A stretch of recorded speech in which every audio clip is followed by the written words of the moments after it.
Kalau misalkan di all shop itu nyari barang buat dibeli kan, atau mungkin kalau misalkan lu nggak punya duit, lu langsung masukin ke keranjang lo. Tapi kalau misalkan lu lagi punya duit, bisa langsung lu check out. Pernah nggak sih lu kepikiran buat scroll all shop buat cari cover lagu random? Bukan cover lagu artis yang lo jadiin poster itu. Dan di situ ada nama artisnya, tahun terbit, nama album dan lain-lain. Bukan yang kayak gitu. Karena Kendrick Lamar kemarin tuh upload lagu yang cover itu randomly dapat dari all shop eBay. Watch the Party Die. God give me life, dear God please give me peace, dear God please keep these lame niggas away from me. Iya, cover lagu ini emang diambil dari eBay, di-pick randomly sama dia. Dan hal ini yang bisa bikin dia menjadi seorang legenda, karena dia bisa bikin apapun dari sesuatu yang random juga. Lagu ini jadi jauh lebih menarik karena Kendrick sama sekali nggak rilis di platform music manapun, melainkan dia cuman rilis di salah satu sosmed dia, yaitu Instagram. Ini sih jujur ngikutin gua sama 616 in LA, karena 616 in LA itu diss yang ditujukan kepada Drake, dan dia nggak upload di YouTube, Spotify, atau Apple Music dan lain-lain, melainkan cuma di Instagram. Gue sempat nyari waktu 616 in LA dan nemunya cuma di Instagramnya Kendrick. Ada di YouTube tapi bukan officialnya dari Kendrick. 616 in LA itu kan di caption dari postingannya tuh ada tulisannya tuh 616 in LA. Sedangkan kalau misalkan lagu yang satu ini nggak ada captionnya sama sekali. Makanya kalau menurut gue lebih setuju lagu ini tuh judulnya either Air Force One Triple Black atau Untitled. Karena Watch the Party Die itu adalah sebuah judul yang diberikan fans Kendrick buat lagu ini. Jadi kayak fans teori aja, karena chorusnya tuh emang banyak mengandung Watch the Party Die. Dan cover dari Air Force One Black ini mengandung banyak banget makna. Salah satu makna liar dan jadi teori di mana-mana adalah bahwa cover ini ditujukan buat Drake, karena Drake di diss track dia yang Push Up itu kan covernya ngatain Kendrick punya kaki kecil dengan ngasih high chart di push ups. Dan ini kayak ya balasan Kendrick Lamar aja, dia ngepick sepatu random buat balasannya si Drake abis ngasih dia di cover lagu Push Up. Tapi jujur gue merasa kurang masuk sih sama korelasi ini, karena menurut gue lagu ini tuh jauh daripada ngediss Drake doang. Menurut gue lagu ini tuh lebih menyinggung the whole culture and community of hip hop. Dan yang lebih masuk akal adalah cover ini adalah simbol Kendrick, karena Air Force One hitam itu tuh bener-bener banyak banget bisa diinterpretasikan. Air Force One ini tuh bisa diklaim sebagai simbol bahwa seseorang lagi jadi mode paling berbahaya dalam hidup dia. Intinya bukan dalam bahaya, tapi dianya yang lagi jadi bahaya. Dan Air Force One Black ini bisa dibilang juga sebagai simbol dia bersiap akan melakukan sesuatu yang kemungkinan besar bakal besar banget. Ini cukup masuk akal buat gue, karena kan yang kita tahu kemarin bahwa Kendrick baru banget aja di-announce buat manggung di Super Bowl gitu. My name Kendrick Lamar, and I'll be performing at Super Bowl 59. Dan kita tahu semua juga kalau misalkan Kendrick ini lagi sibuk bikin album. Kayak rumor yang jelas banget dan rame banget di mana-mana juga kan. Balik lagi ke omongan gua tadi di awal bahwa lagu ini tuh nggak semata-mata buat Drake doang, melainkan for the whole culture of hip hop and rap community.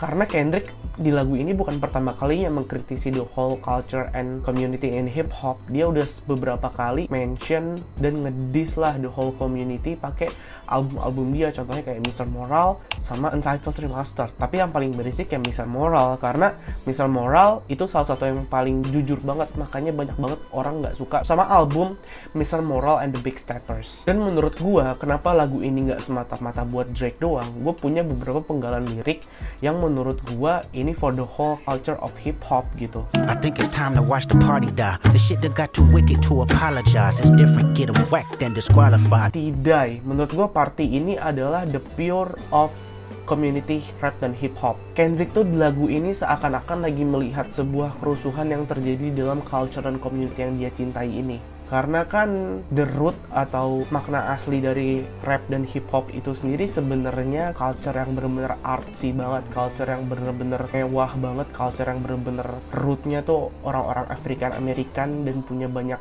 budaya dan sampel juga dimasukin ke dalam sebuah lagu, dan bukan semata-mata mencari uang doang. Jadi ya menurut gua party menurut Kendrick di dalam lagu ini adalah watch the party die, watch the culture die. We even kill the killers cause they like taking innocent lives. Kendrick di sini sini merasa bahwa dia harus membunuh penjahat-penjahat yang ada di dalam culture, karena pembunuh-pembunuh ini udah membunuh orang-orang yang sebenarnya tak bersalah. Burn the whole village, we start over. It's really that time where Bahkan Kendrick di sini berpikir juga, the whole community ini harus dibakar lagi, harus diratain lagi, dan dia harus bangun ulang lagi. they party more than bitches. Tell me, what are you working for?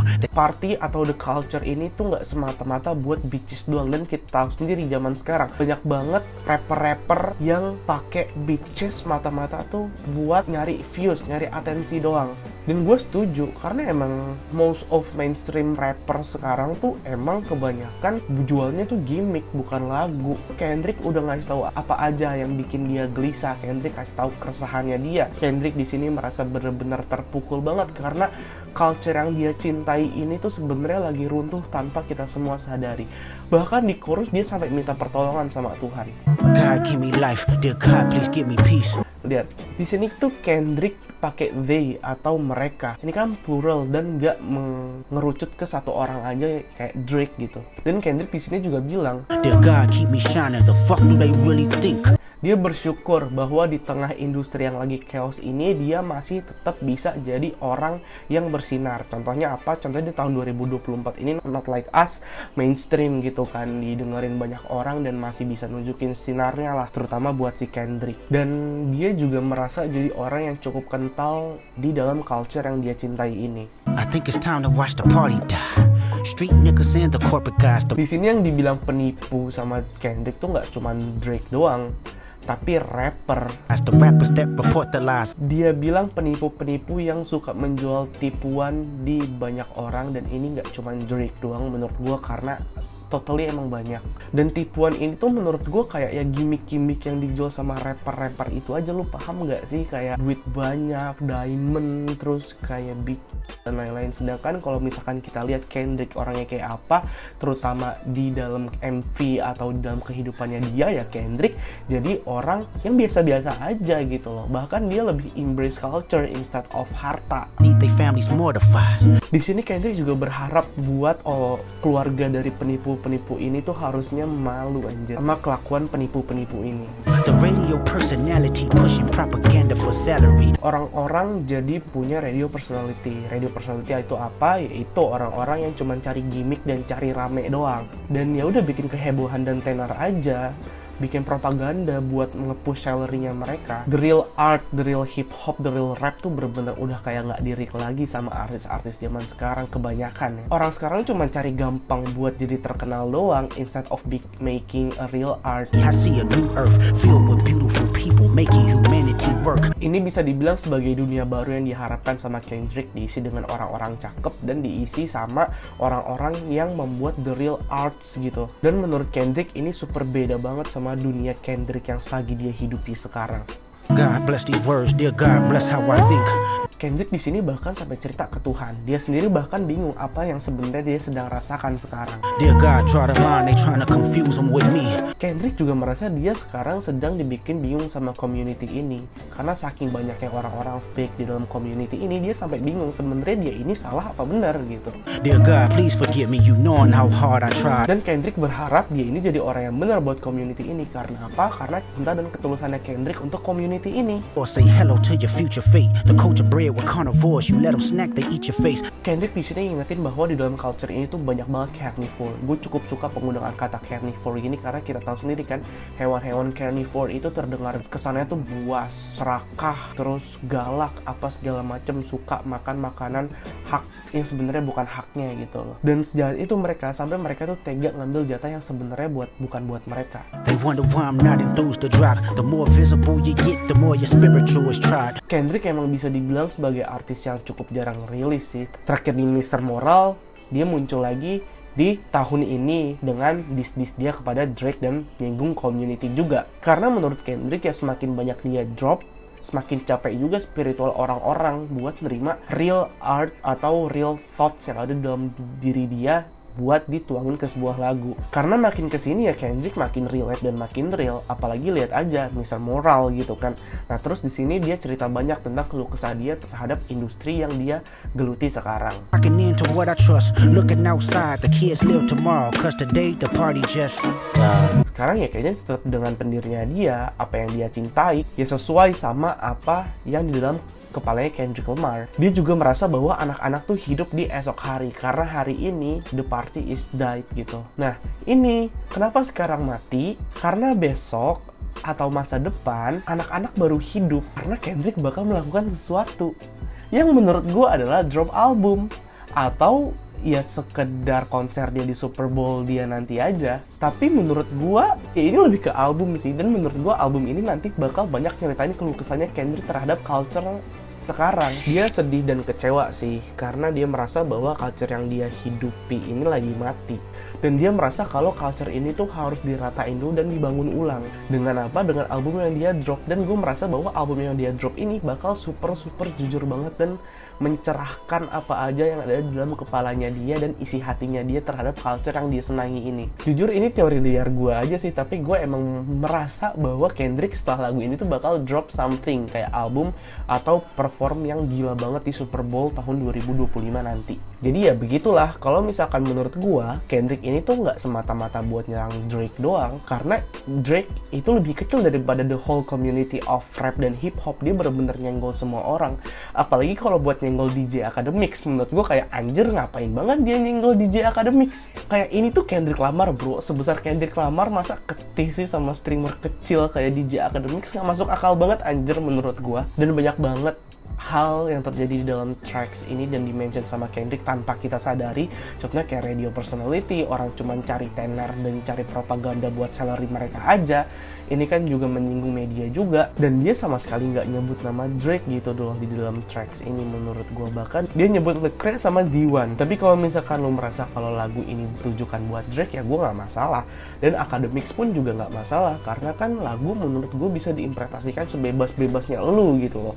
Nggak ada salah, nggak ada yang benar. Tapi interpretasi gue ya kayak gini. Dan ada teori liar juga sebenarnya, tadi gue liat di Twitter. Lagu ini tuh sampelnya diambil dari lagu Kill Bill-nya SZA.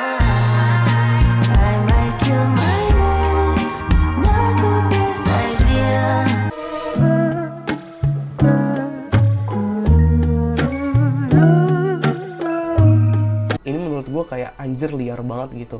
Dan Kill Bill adalah salah satu film yang diperanin sama Uma Thurman, dan Uma Thurman ini tuh udah pernah nge-tag Drake nawarin bajunya dia yang di Kill Bill ini. Dan menurut gue ini gila banget kalau misalkan Kendrick meng-tease Drake dengan cara ini, karena menurut gue bener-bener super gak masuk akal dan super keren banget. Mungkin Kendrick sekarang dia masih banyak nge-tease Drake, dan itu bagian dari kemenangan dia di tahun ini juga, jadi gue gak masalah sama sekali kan. Tapi menurut gue tetap the main point of this song is about the whole culture and community, gak cuma ke Drake doang, karena banyak banget yang dibahas sama Kendrick di dalam lagu ini. Rayvon sama Lecrae bahkan mereka bikin their own version of Watch the Party Die gitu. Gue di sini bener-bener mau bahas Lecrae sih, karena Lecrae kan di dalam lagu ini kayak mentah-mentah di mention sama Kendrick, dan menurut gue keren banget karena di dalam Watch the Party Die Lecrae version ini Lecrae kayak minta maaf gitu nyet. Duh dia begini, dia ngomong begitu, terus dia bilang dia bakal berubah, dia menyesali dan jumpa kayak anjing Kendrick kayak bapak-bapak bro.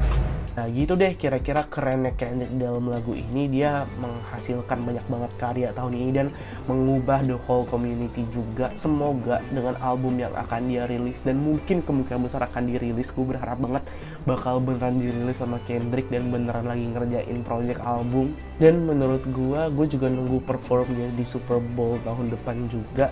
Dan kalau misalkan lo suka channel kayak gini, lo bisa langsung subscribe aja channel ini Sunpower. Dan kalau misalkan lo suka sama videonya, lo bisa langsung hit the like button. Terus kalau misalkan lo pengen tahu kehidupan asli gue kayak gimana, lo bisa langsung follow Instagram gue. Dan lo kalau misalkan ada masukan sesuatu gitu buat channel YouTube gue, lo bisa langsung komen aja di kolom komentar kira-kira apa yang harus diimprove dari channel YouTube ini. Kira-kira dari gue kayak gitu aja. Gue Sunpower pamit undur diri, thank you.